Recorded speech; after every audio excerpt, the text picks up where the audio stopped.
Hi, I'm Lazze and I'm back here on YouTube with tips and tricks, and this time I'm going to show you a little thing on the English wheel that can be very useful and save you lots of time and headaches too.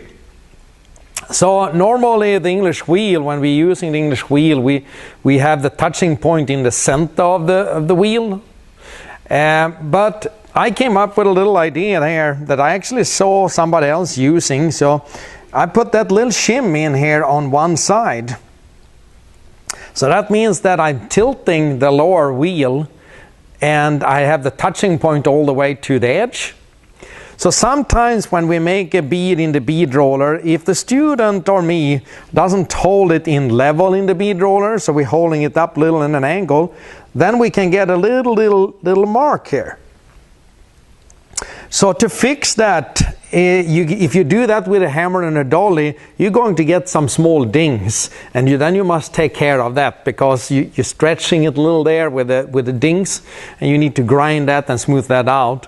But with the tilting wheel on one side there, I can go all the way to the bead, and I can, with a low pressure, I can roll that one time over like this with a low pressure, and it will be flat again. And it's very quick, very simple to do. And the good thing is also that when you take the shim out, the machine is exactly the same as it was before. It's nothing that you're adjusting here and then you must adjust it back. It's something that you take off and it's there again.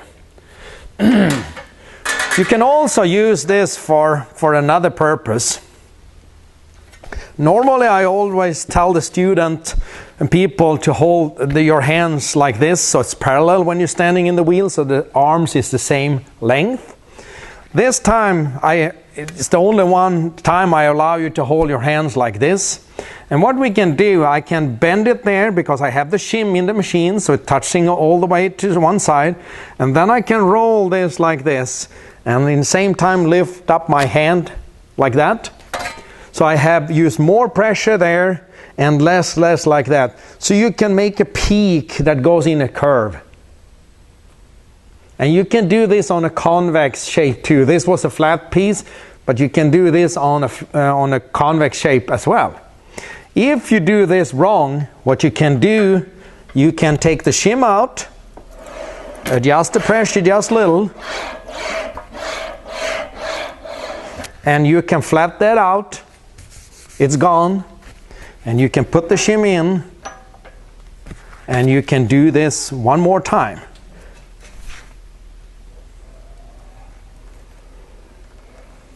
Like that. And if I don't like that, I can take the shim out and flat this out again and do it over again. So that was the tips and tricks about the English wheel. This little shim can be very, very useful. And this can be used in any English wheel as long as you can put thick enough shim so you can tilt the flattest wheel up so it's touching all the way on to the side. I'm glad to show you this tips and tricks, and I'm looking forward to teach you more here on YouTube.